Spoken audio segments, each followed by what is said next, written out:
regarding the changing international trade relations and coronavirus, of course.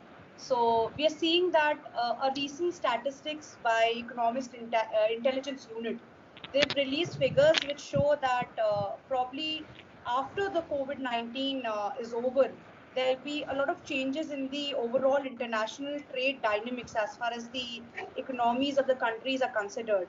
So we are supposed to see a drastic change in a lot of internal as well as external policy frameworks, and also the kind of relations countries will have with each other. So there'll be a percentage growth which is to be observed.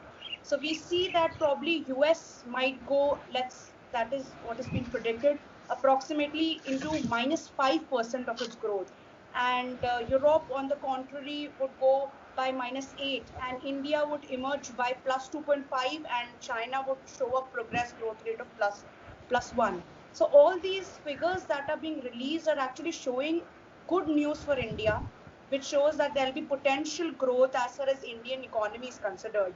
Now, this has to be seen in a lot of different aspects and different sectors and industries which are prevalent in the global scenario. Now, how this could be actually seen in a reality or seen as a real picture is something that needs to be deliberated or discussed right now. So for this, we will have discussions and presentations by the speakers accompanied by the question Q&A sector. So we'll have first Syed Tamjeed Ahmed, who will give a quick introduction of his, he'll give a quick introduction, and we'll have 15 minutes of your presentation. Then we'll have Mr. Utkarsh Mishra, followed by remarks of Ashutosh sir and Q&A session by the kids. So this is how it's going to flow. So Tamjeed, please start the discussion, throw some light on the topic. Yes. Okay, thanks Nabila for this. So primarily I'm an aviation lawyer, but I work mostly on the trade side of aviation. And I hold a master's degree in air and space law from Leiden, along with trade law, which I did. So the topic which we have to discuss is about the changing dynamics of trade and how trade is going to change in the post-COVID-19 world. See, there are two types of WTO law which we often or which every country has to follow. One is American principle, and the other is something known as national treatment principle. Now, America basically says one thing, and that is the most favored nation principle, that a country in a normal course of its trade cannot give favor to one nation over some other nation. For example, if tomorrow India says that if an export comes from America or from US or from UK, it will have 10% of say customs duty for the same product, whereas the same product coming from China or coming from say Pakistan or say Bangladesh will have 15% of duty. So that is something here in this case. What we see is that India is favoring certain country over other country.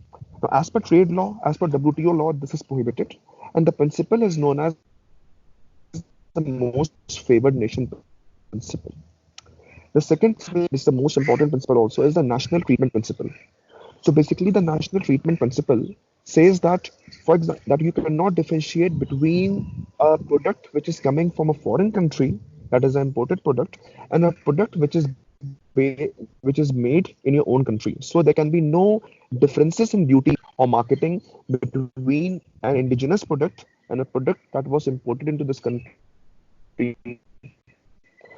For example, your medicines. So if a medicine is made in India itself, and on the other hand, same medicine is being imported into India, the government cannot in any way, by taxation, by cess, or by any way, can make or can give certain environment where we can say that the government is supporting medicine over the foreign medicines. That goes against the topic of national treatment. Now that said, that's a very basic general principle law which one has to understand before you delve further in the concept of international trade. Now, as you all know that in India, India is an export control country. So whatever comes into India, it has to follow certain regulations. Whatever goes out of India, it has to follow certain regulations. Now, as you all must have read somewhere that WTO has said in the coming at least 3 4 months, the international trade will see a drop of around 20% to 30%. Now, this drop will occur because of the export restrictions or because of the trade restrictions which the countries will impose. For example, I mean, we all know that is facing a shortage of PPE kits, or every country is facing a shortage of medicines, any kind of ancillary product which are required during such pandemic times. Now, to overcome this shortage or to overcome this kind of uh, problem which the countries are facing, most countries will go into a more restrictive or much more controlled export procedure. So, for example, if a country, if an industry makes PPE products and they want to export that thing out of India, now that export won't be as free or won't be as cumbersome. It will be more cumbersome because of these restrictions which the government will place in to combat such kinds of issues which are coming up. But that's it. My basic idea, which I spoke to Nabila also to discuss with you, was not COVID-19, but was to discuss with you the anomalies of our export control laws, which with our international. So I'll give you a brief example of how export trade works out. So I'm an aviation lawyer and I deal with export control matters, but mostly from an aviation perspective. So, for example, there is an international treaty known as Cape Town Convention. Now, this convention is basically a treaty which was drafted in the year 2001, which governs the financing, including. Now, India, mind you, India is a signatory to Cape Town Convention, and India has given its consent that the export of aircraft out of India under a Cape Town Convention aircraft will be as easy as can be. Now, that is what India's commitment is. And if you read India's aircraft rules, even they talk the same thing. But the practical point here is this: India's foreign trade laws or India's foreign trade policy, it has certain provisions which are totally in direct conflict with the Aircraft Act of India, and they are also in direct conflict with basically your India's commitment to international law while signing the Cape Town Convention. So I'll give you a very basic example of this export, how this problem arises for us as a practitioner. Now there is something I don't know how much you all know these days, but most of the aircraft these days are grounded because of COVID-19, right? India as of now has around 650 aircraft on their register book. Now out of these 650 aircraft, nearly 80% or nearly 70% of the aircraft, and when we say lease, basically they are owned by a leasing company and they are given on lease to an Indian entity which operates them. So it can be SpiceJet, it can be Indigo, it can be Vistara, it can be anything. Because these airlines are not making any money, because there is no air travel happening, there is no revenue coming up. Now, because when there is no revenue, they cannot pay their lease rentals. Now, when you cannot pay your lease rental, it will lead to what? It will lead to an event of default, right? Now, once you lead to an event of default, then somebody might say it's an event of force majeure. So just to give you a background, in aircraft lease transactions, there is no concept of force majeure. Because in aircraft lease transaction, we have this clause known as come hell or high water.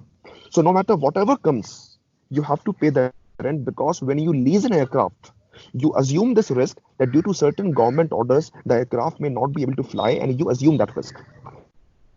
So most lessors will want to repossess this aircraft from India and they want to fly back and export this aircraft out of India.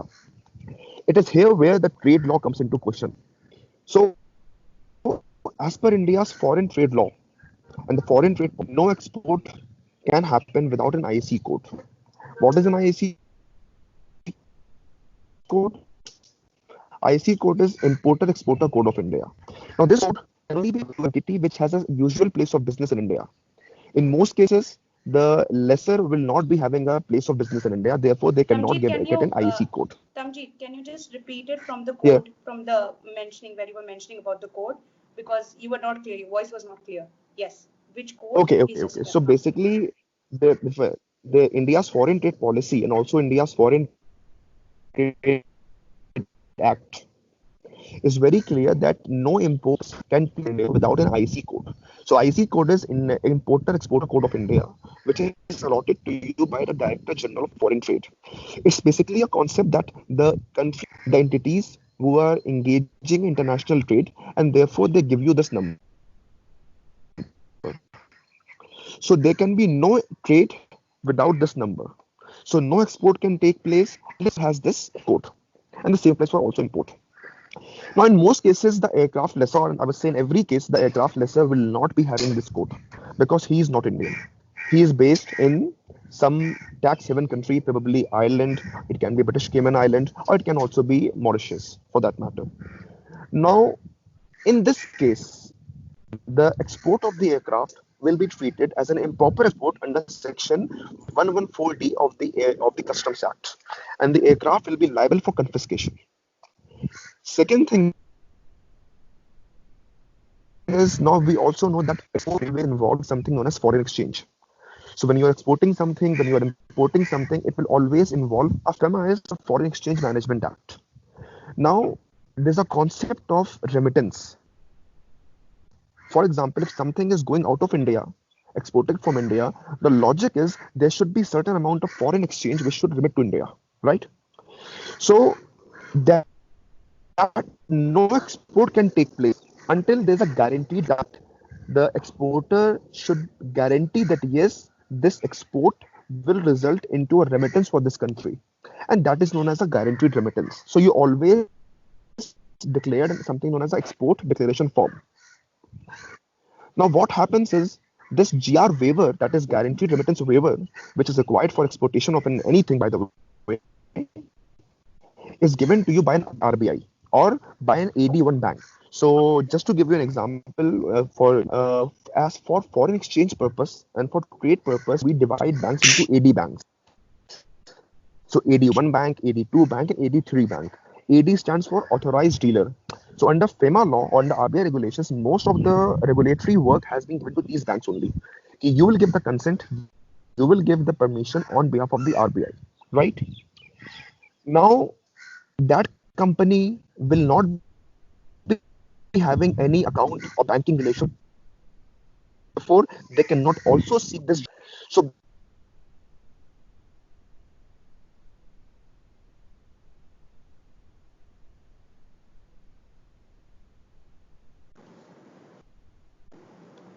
I think we cannot hear him, right?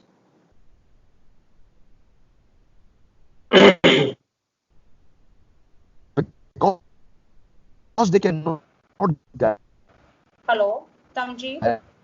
Hello, Tamji. Hello, Tamji. remittance, the aircraft Tamji, hello, not Tamji. Just Tamji, you're now. not audible. Yeah. Wait. Yeah, there's an issue. You were talking about the AD banks, and that's where we were. And I think we lost connection at the part where we're talking about AD banks. He's still speaking, but we cannot hear him. I'm so sorry. Can you hear me now? Yeah, I can Yeah. hear. So, Can we all hear him? am I audible? Yes, you're audible, and Yeah. I think we left it at the AD bank, the categories of bank that you were telling Okay. us. I'll Utkarsh sir. repeat. Utkarsh sir. Unmute it once if you're speaking. Unmute it. Yeah. AD banks, yes, start. Yeah. So basically, AD bank, see, for the purpose of RBI regulations and for the purpose of FEMA regulations, we divide banks into three categories: AD1 bank, AD2 bank, AD3 bank. AD stands for authorized dealer. So for the past 10 years to 15 years, RBI has been following the self-regulation. So RBI says that for everything, you do not need to come to me. You just go to your bank, which should be an AD bank, and that AD bank will give you the clearance or will give you a no objection certificate on behalf of the RBI. Just to connect this with you, the recent RBI policy, wherein the government has said that any investment into India by any country which shares the land border with India will have to come through the approval route. So when you say approval route, in that case, any clearance cannot be given by AD Bank. It has to come through the government or the RBI. Whereas if it's through automatic route, the approval will be given by the AD Bank itself. That is also a basic difference, right? So these lessors will be having no banking relationship with any Indian bank. Therefore, even the AD Bank will not give them any clearance, and in most cases, they'll approach the RBI. Now, RBI will ask for an exporter NOC, which is a lessee airline, which is not going to give you an NOC in this case. Now, how are we going to live with COVID-19? So after COVID-19, what is happening is, and to give you some industry insight, at least two airlines of India, two prominent airlines of India, are on the verge of bankruptcy. They are on the verge of closing down. And the lessors very well know this, and most of the lessors want to repossess their aircraft. Now, when you want to repossess your aircraft, you have to follow the same logic, the same export rules, the same trade rules to follow that. Now, what India is doing is very, I must say, in a very shrewd manner, that's a wrong way. In a very travel manner, India is tweaking its trade policy. It is making export more and more difficult. So before we can say anything for a lesser in trade, we have two remedies. The first remedy is cancellation of registration, and the second remedy is export. So in an aircraft, you'll always see every aircraft in India has a number. It has a VT number. VT shows that this aircraft belongs to India, right? The lessor wants the first thing the lessor wants is that this VT number should be removed, and this should become a non-registered aircraft in India. That they will do. But the moment you say, I want to export this aircraft out of India, the government has tweaked the export rules these days and said, no, we are going through some problems, there's export restrictions, and this has become much more difficult. And because of this behavior of India, which if you go back and see what was happening in the Jet Airways case, what happened in the Kingfisher case, it became a nightmare for lessors to export their aircraft. And India's trade law were used, or the trade rules of India were used in a manner which prevented the lessors from exercising their rights, which have been guaranteed by the aviation law of India. So it was a conflict between India's trade law and India's international trade law and India's aircraft act. So that's one aspect which we are seeing this COVID-19 thing coming up. Because how COVID-19 drives law? Because see, every country wants to prevent or wants to, I must say, nurture its domestic industry. And that is the reason which the government has. The rationale which the government has that if you repossess the aircraft, then nothing would be left. So this is one aspect of COVID-19 which we are seeing where the government is simply tweaking everything to make sure that the domestic industry does not suffer. Now, because and how it has an international aspect, now these international lessors, they are unable to extract rent from these airlines, and therefore they are into losses. Now, because they cannot also repossess their aircraft, replace their aircraft with some other airlines which are willing to pay rent, because India is not allowing them to export. That is affecting their trade. So because the airlines are not making any profit, the lessors are not getting any rent. Now, because India's trade law is so, I must say, it's so difficult, or it has been tweaked, the export is not happening. Therefore, they cannot take back their asset. So this is causing a disruption on the international scale on the trade side of aviation and things. And as WTO has rightly said, that until countries work in tandem, until countries work in together to solve these disputes, because if one country is going to focus or to support its industry, then you are going to break the rule-based order of trade. And as we are seeing, I'm giving you example of only aviation as sector, where the breakage or the break of this rule-based trade order is leading to a kind of fiasco which will take at least 5 years or 10 years from now for the industry to recover. And the impact of this sector, export sector or the trade sector, is felt by airlines. It is being felt by airports. It is being felt by manufacturers. It is being felt by engine makers. It's a trickle down effect of economy which is going to happen. Second thing which I want to talk to you is not about trade, but is related to trade itself, and that is financial inclusion. of banking guarantees. I'm sure you have heard the recent judgment of Delhi High Court where they refused to invoke a bank guarantee. They've said a bank guarantee cannot be refused because it's a force major event. Now, I'll give you an example how the government has.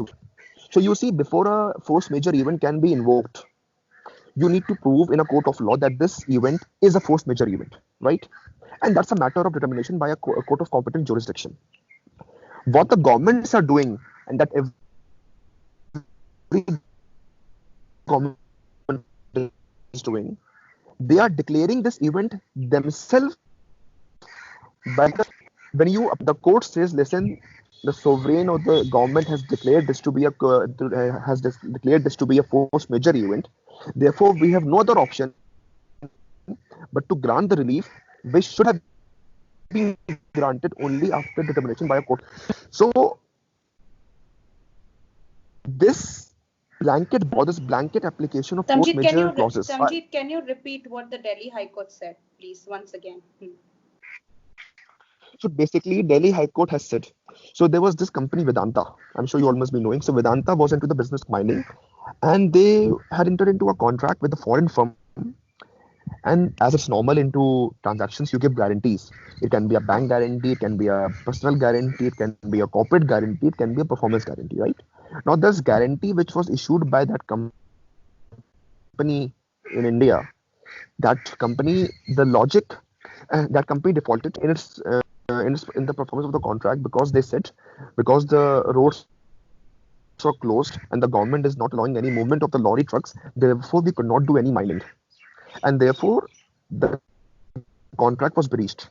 Now the other company said, okay, it's fine, but we want to invoke your bank guarantee. Which, now remember one thing, bank guarantee is something which you can always invoke because guarantee only comes into play when a contract has been breached. Now this company which had issued the bank guarantee went to the High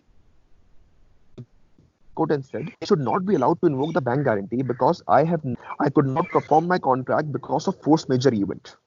Now this would have required a lengthy discussion, a lengthy trial by the High Court to find whether this was a force major event or not. In my opinion, it was not, because it can be a force major event for breach of contract, but for the purpose of guarantee, which is an independent contract, there is generally no force major clause because you incorporate a guarantee only because you foresee such things in the future, right? But because the government has issued a blanket notification saying that in any case involving contract, if a person takes a plea of force major, it should be allowed. So that is something which we are seeing now. What is basically a protectionist measure by the government? The government wants to protect the industries of its own country, and this is being done by every country. The EU has done this, India is doing this, Bangladesh is doing this, China has done this. And the problem is, in trying to save your own country or in trying to save your own industry, sometimes you are dismantling the international trade order. I mean, if this company is a foreign company, now they will go bankrupt or they will go into losses not because of breach of contract, but because they were unable to enforce a bank guarantee, which was incorporated into this contract to overcome or to, I must say, to deal with such situations where a contract could not be performed. So my entire point here is this, that as we are seeing here, that the governments all over the world are acting in a very protectionist manner. They are bringing these kinds of regulations. They are declaring blanket force major clauses. So this is something which is going to affect, and as WTO has rightly said, until the countries are going to work in tandem, and until the countries are going to work together with each other, and until they give up doing or taking these standalone protectionist measures, the world economy is not good, because what the world trade fell only by 12.5% in 2008 after the financial crisis. But this time, because of this COVID-19, it is estimated it can go up to 33%, which is nearly double or triple of what we have felt in 2008. So that is the dynamics will change. New world order will emerge. China will try to be more aggressive, and as we all know that US has always been anti-WTO, and we might see a very different kind of atmosphere where the importance of WTO will be undermined. For example, I don't know how much you're following the issue of Boeing and Airbus. So it's a very famous, the most costliest, and the most lengthiest dispute to ever come in trade law is the dispute of WTO in WTO between Boeing and Airbus on subsidy. Now, again, in this case, we have seen that for the past few weeks, Boeing is asking for support, Airbus is asking for support, and after getting support, we are seeing counter allegations coming from every country. So I believe that is what is going to change. We will see more protectionist measures. We'll see how governments will use their, how the government will use law, domestic law, to undermine international rules. That is going to affect international trade a lot. So that is my basic what we are seeing every day in our practice.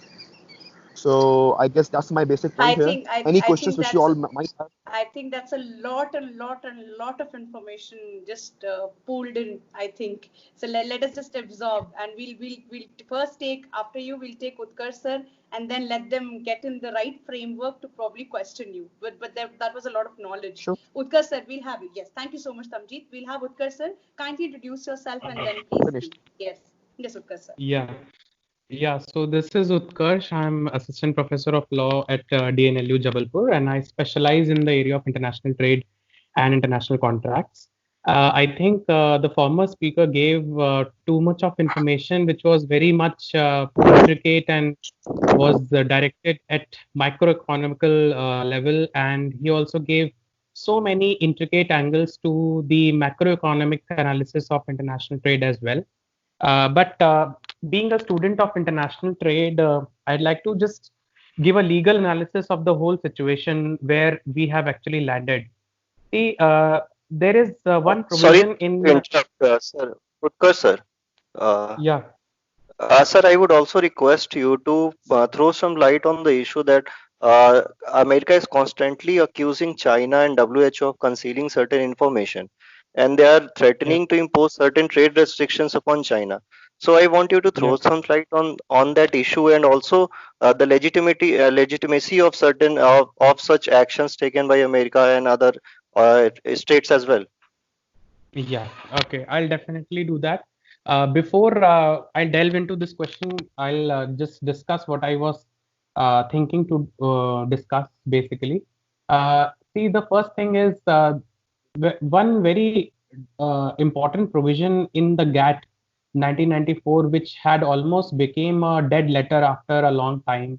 That was Article 11 of GATT, and which basically laid down some prohibitions on quantitative restrictions, and which means basically the members of the WTO cannot put quantitative restrictive measures on the imports as well as exports.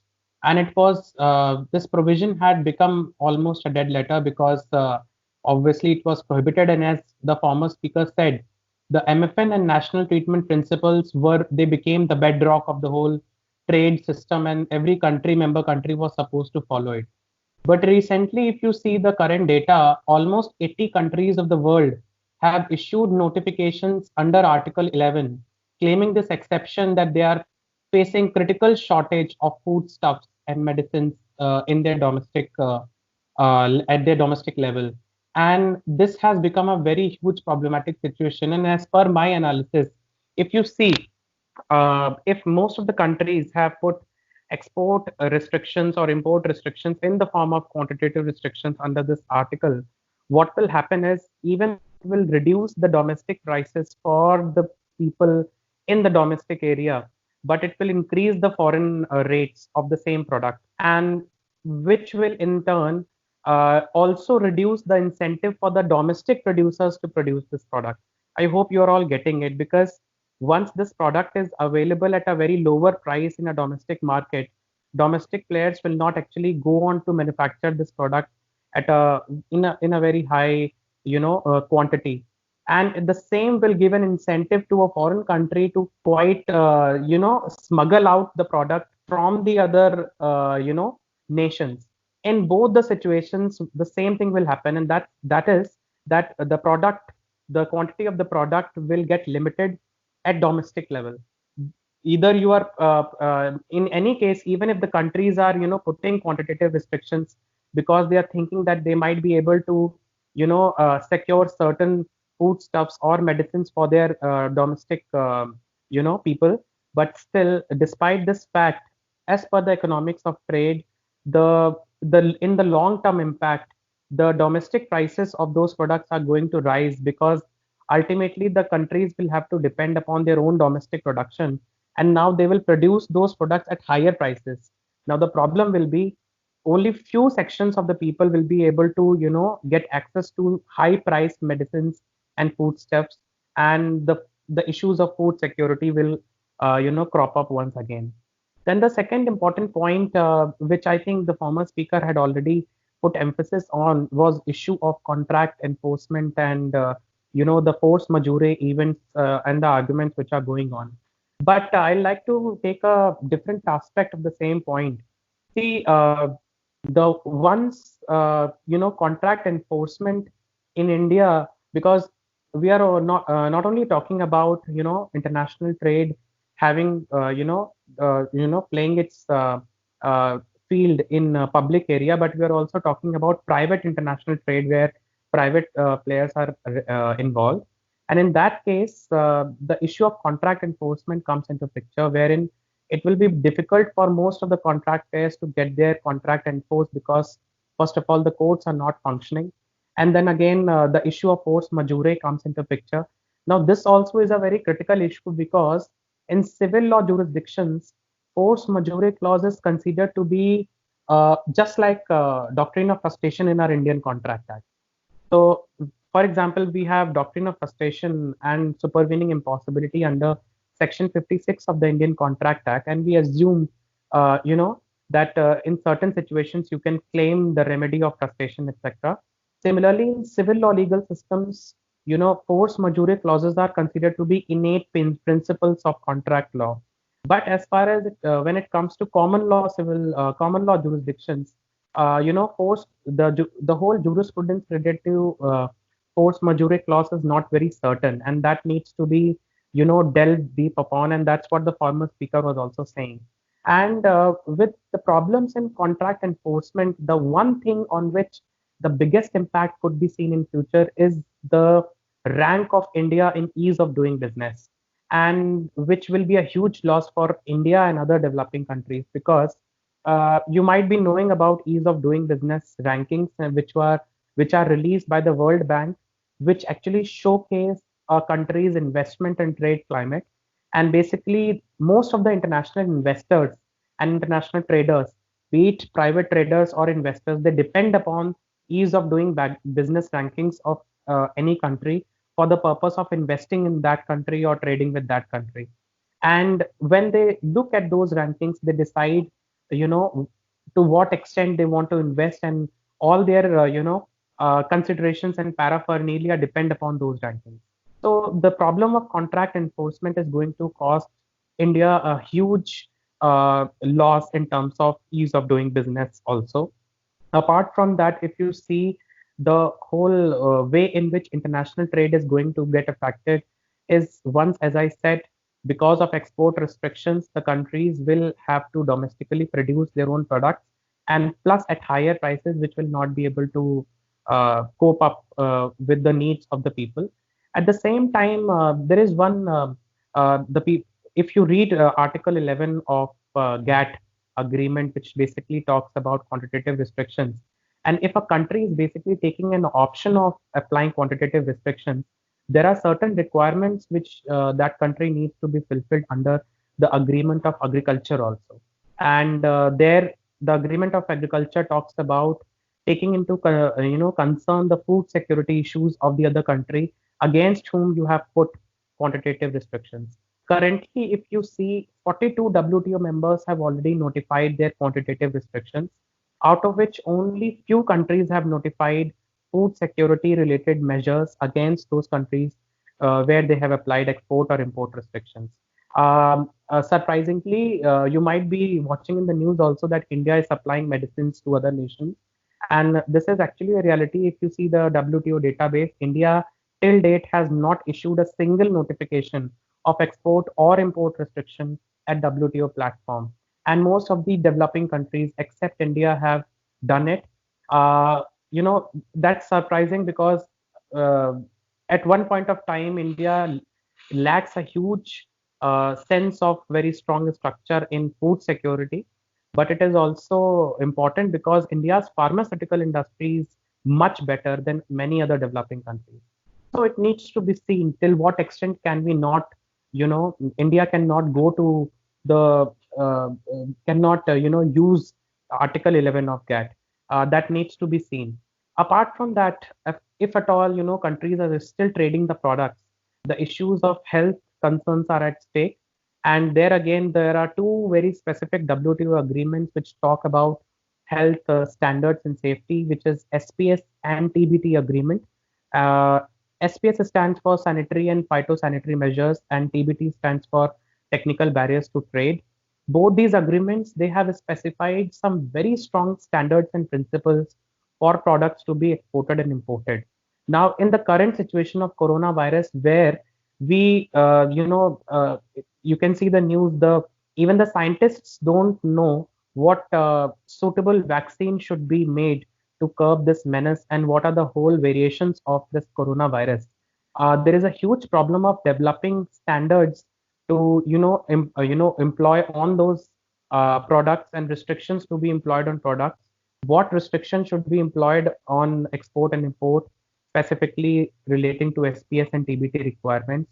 So this is a huge issue, and the WTO needs to delve deep into it to answer all these questions. Apart from that, as Ashutosh sir pointed out, the issue of countries, playing this international trade game, wherein United States, and as Tamjeet had already pointed out, that United States has always been the violator of rules, especially of WTO. Sir, here it's not the first time that United States is doing it against a country. United States has been doing it since very recently, also since 2018, where it imposed a lot of restrictions on Chinese imports, and as a result of which there was disruption in the global value chains, not only for one country, that is China, but for all countries, including India.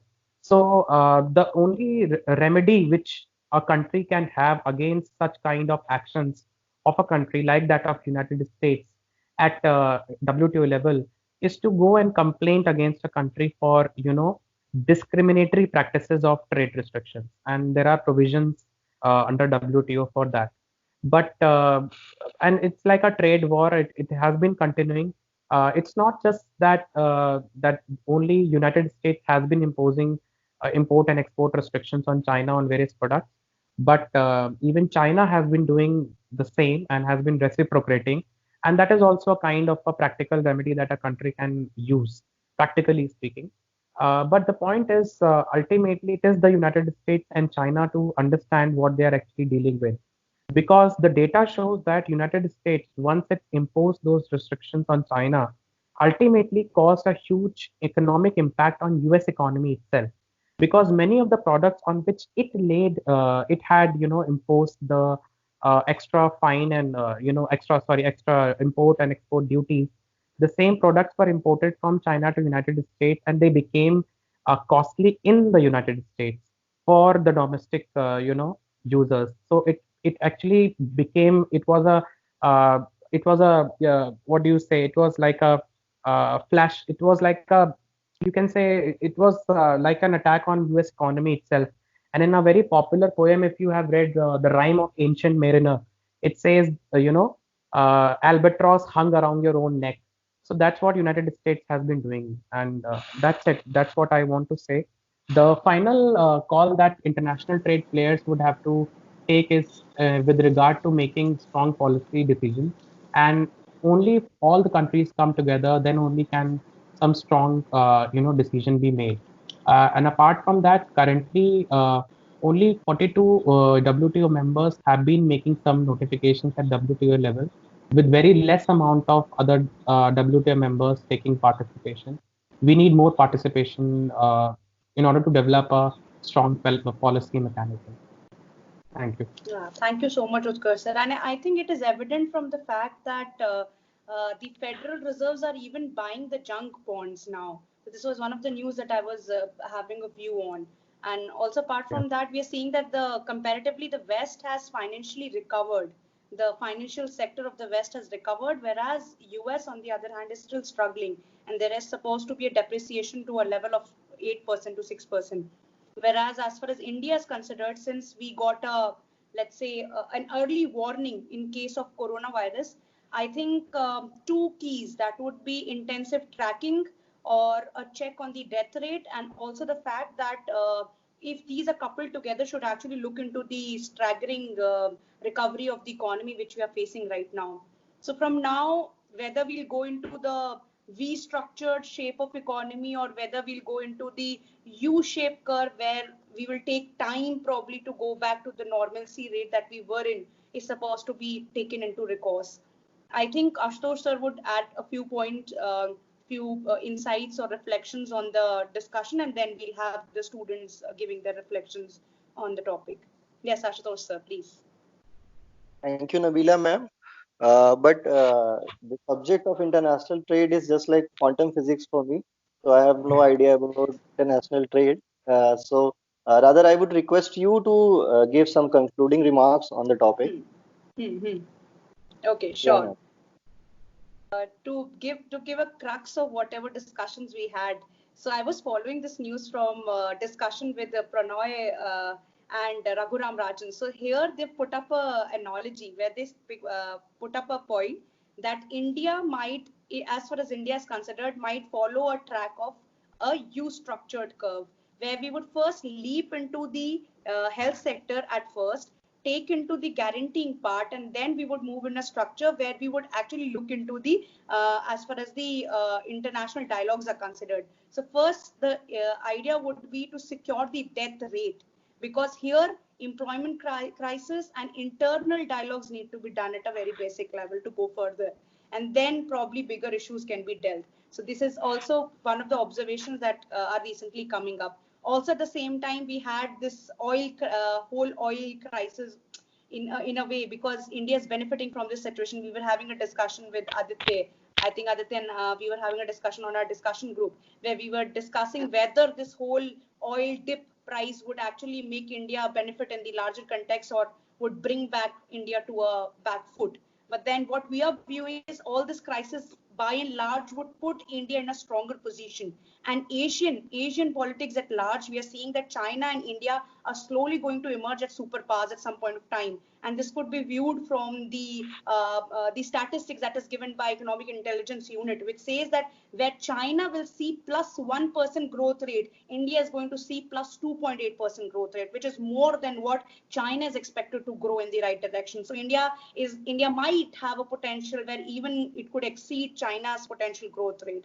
This is some observations which are yet to be confirmed as far as these predictions are said. So we'll have reflections from the student, their observations, the Q&As from both the speakers. Yes, sir. Hello. Ma'am, adding to what you said, just one more point I thought I should share, that we recently entered into one very important potential agreement at WTO level, that was trade facilitation agreement, and I keep talking about it. The most important yet most neglected agreements of all, and most of the trade experts, they don't actually throw light on this agreement, but this is the basis of how I personally believe that this is the basis on which we can actually improve our trade concerns. If you read the agreement in total, the agreement has a potential to improve the whole trade situation. The transparency clause of the trade facilitation agreement, if you read, is of such a potential, which has put all the countries under an obligation to put a transparency mechanism in picture, wherein they will keep on notifying all the member countries of the WTO as far as their trade and policy, so export and import policies are concerned, opening doors and windows for other countries to easily and smoothly conduct trade. So I think as far as India and China are concerned, and as if you see the WTO database and the responses that WTO gets from the notifications of different countries, India's trade facilitation mechanisms are much stronger than that of China and United States, which is a very positive point. And I think if India decides to come up with a new foreign trade policy at all, I think the focus of that foreign trade policy is going to be on trade facilitation. That's my Observation. that's what I think. Yeah, that's my Hmm. observation. Yeah. So this is also because the markets in India are actually moderately disciplined. So we are not in a perfect straight compartmentalized dimension that we are observing. We are moderately disciplined, and as you said that, as you suggested, that we need to have a altogether different. Okay, so you're smiling at some point of time. That means that you are either you're agreeing or you're disagreeing. No, I was trying to make this face. That's Okay, why I perfect, smiled. perfect. Not an issue, not an issue. Perfect. So we'll Yeah, take Q&As from the students and also their reflections. So to begin with, we'll have yeah, yeah, Aditya. Yeah, please unmute your mics. Yeah. yeah, yeah.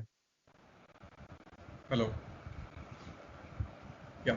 So as an adversary, whatever I know about international trade law is as a subject which I learned in my BBA LLB, and my knowledge is limited to whatever I read through articles and research papers that are available in the public domain. So one thing that is very much clear is that COVID-19 is changing the dynamics of trade, and undoubtedly it will have some impact which will be having a long-term repercussions and something of some sort of invisible short-term impact or visible short-term impact. So so I have two questions.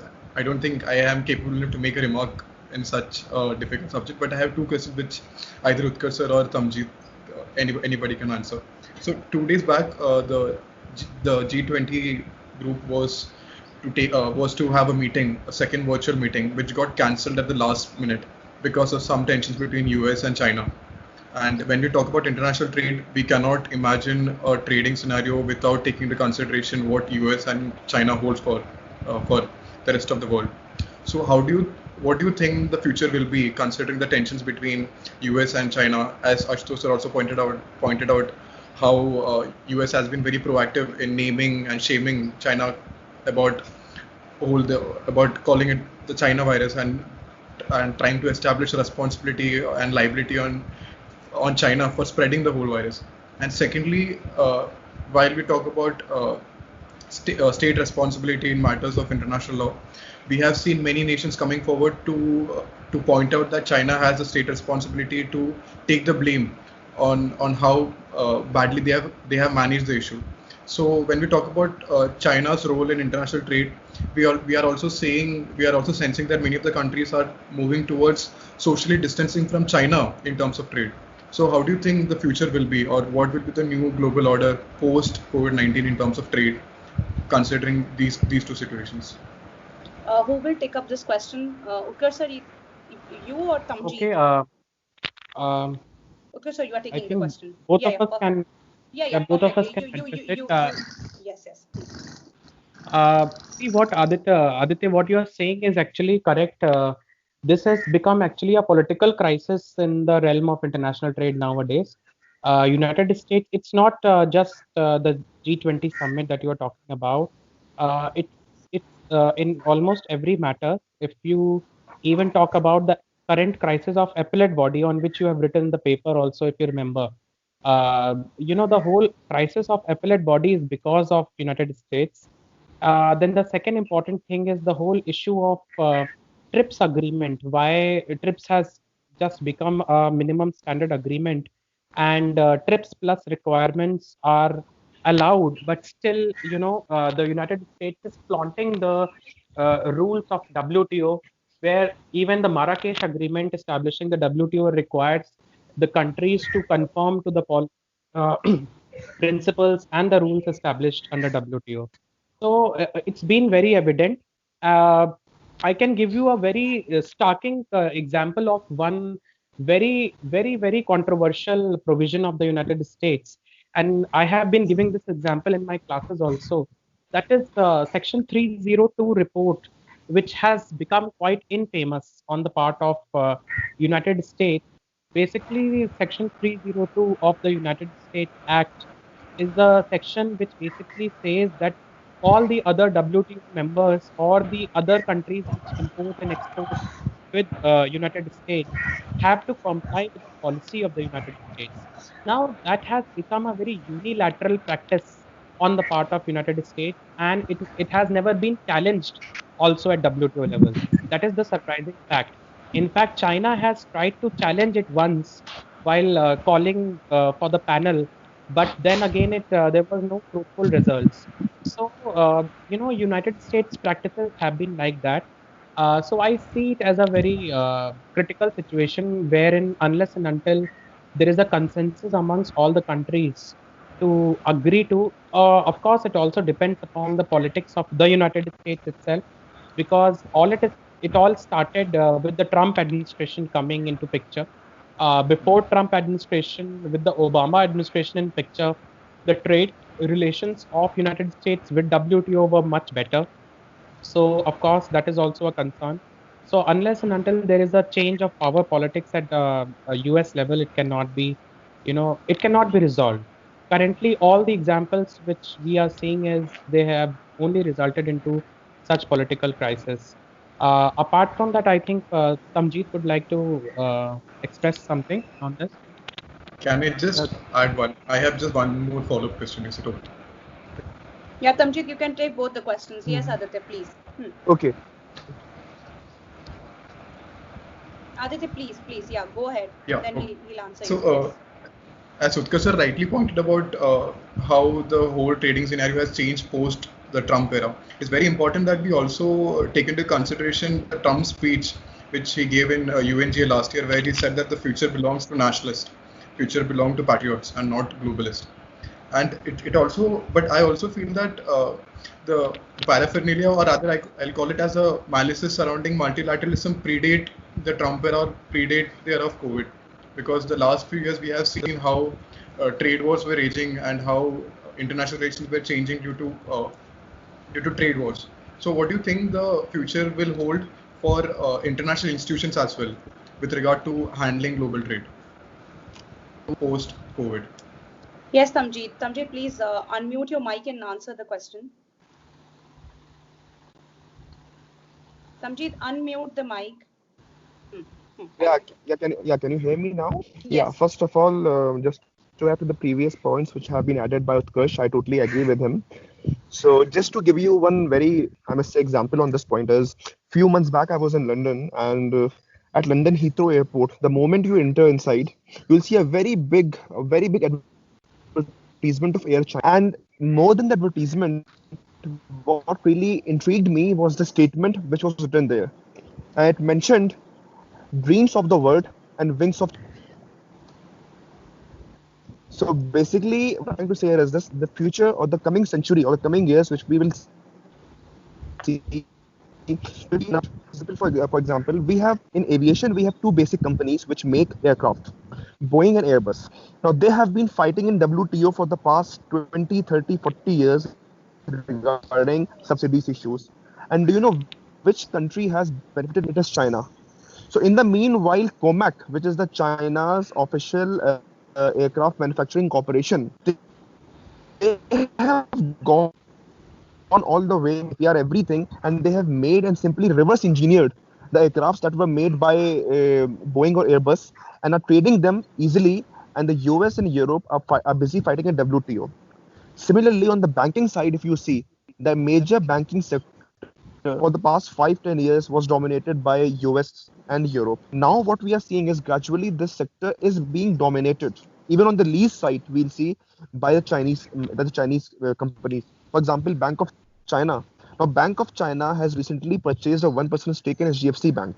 Yes. And just to give that in India, of aircraft which we see in India are mortgaged with Bank of China because the financing is done by Bank of China. The same thing at one point of time was done by Exim Bank of US, the Export-Import Bank of US. But in today's world, any big financing, you will always find Chinese leasing companies, you'll always find Chinese banks, and you'll find Chinese entities doing this work.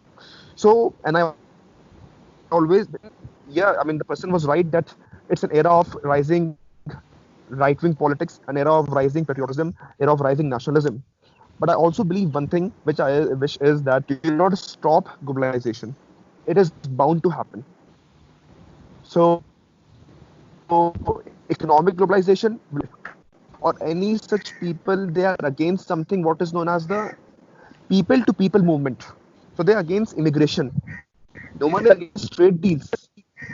So that said, I believe that yes, I mean, and China is a very big country, a big economy, and I don't think that in the coming future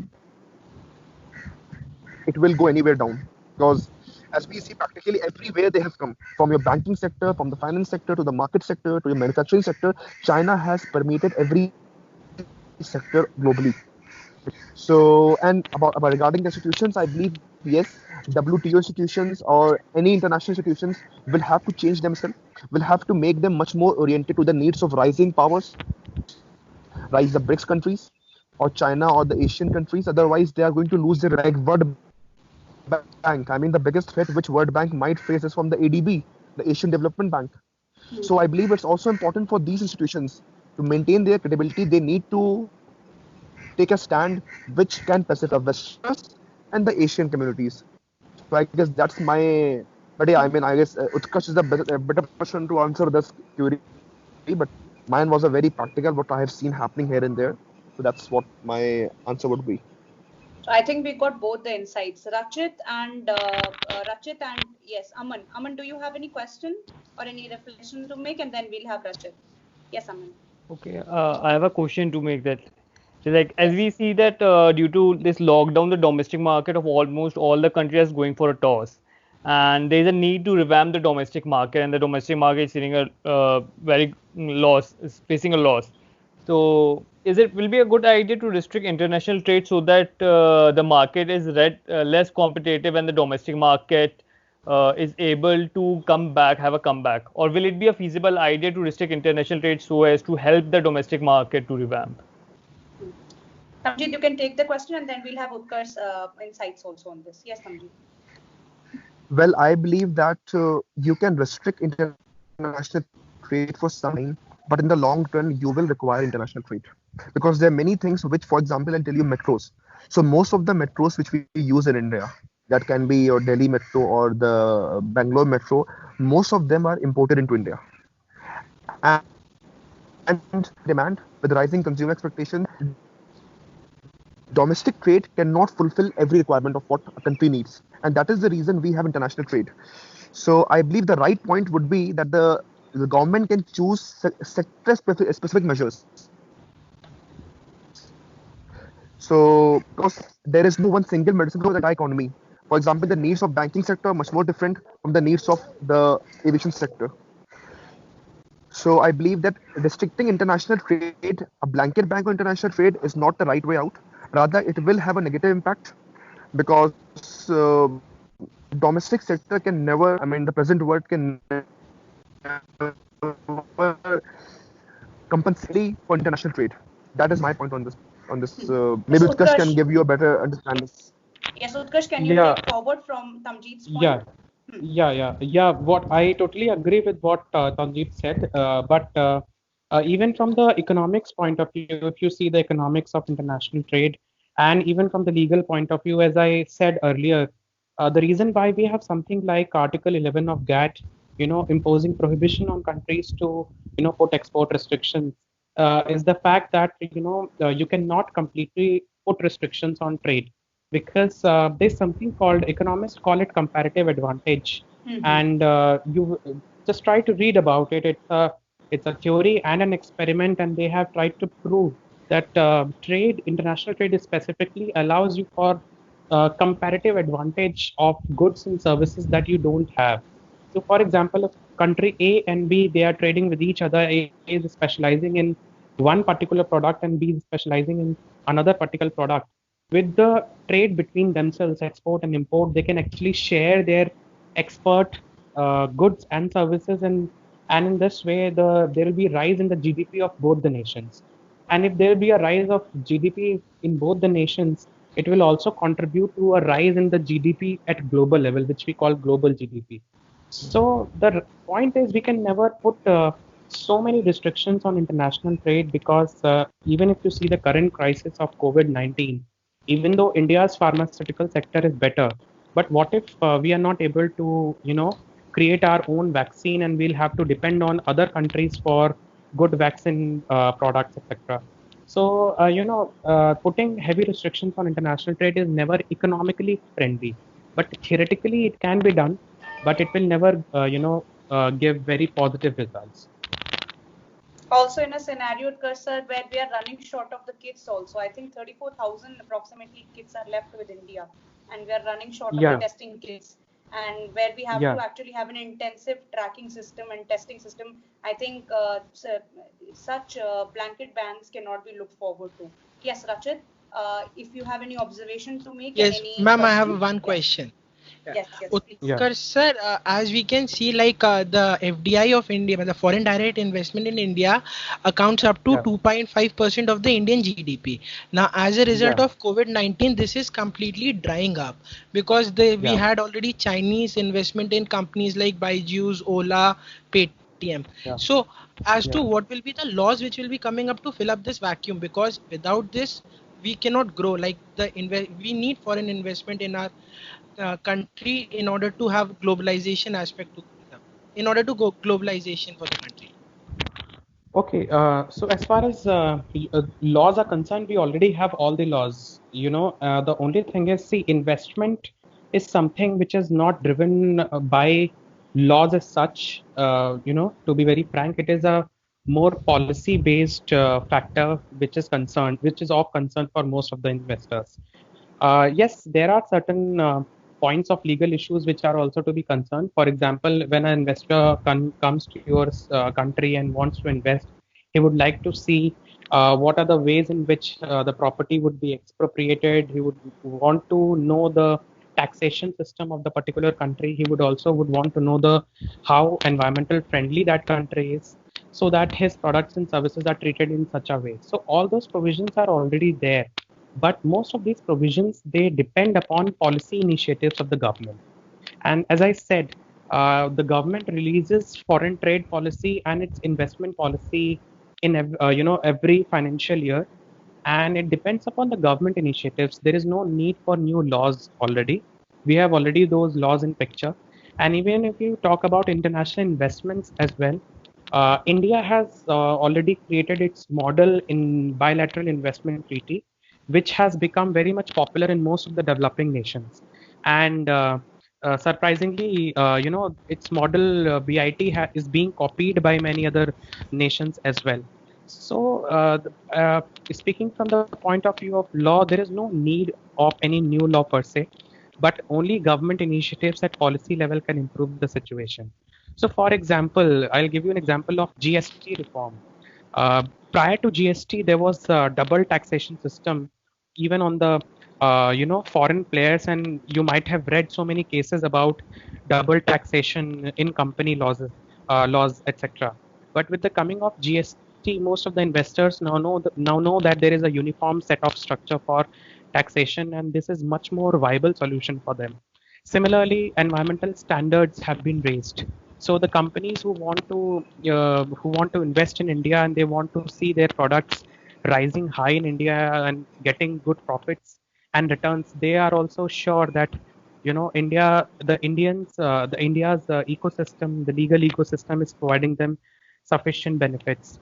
Then you might have heard about the exclusive economic zones. What are the facilities that those exclusive economic zones provide for such foreign investors? So it all depends upon the policies of the government, and which keep on changing. But the laws are sufficient as per my knowledge. I think everyone got a fair chance to put up their questions and reflections. And if there's anything else, Aditya, Rachit, and Aman, any reflection, any point to make, or any question that you have for the speakers, it would be entertained. Any more questions or anything that you would like to put up? No, ma'am. Perfect. Okay. Thank you so much, everyone. Thank you, Utkarsh sir, for being there, sharing your. Thank you so much for calling me for this wonderful session.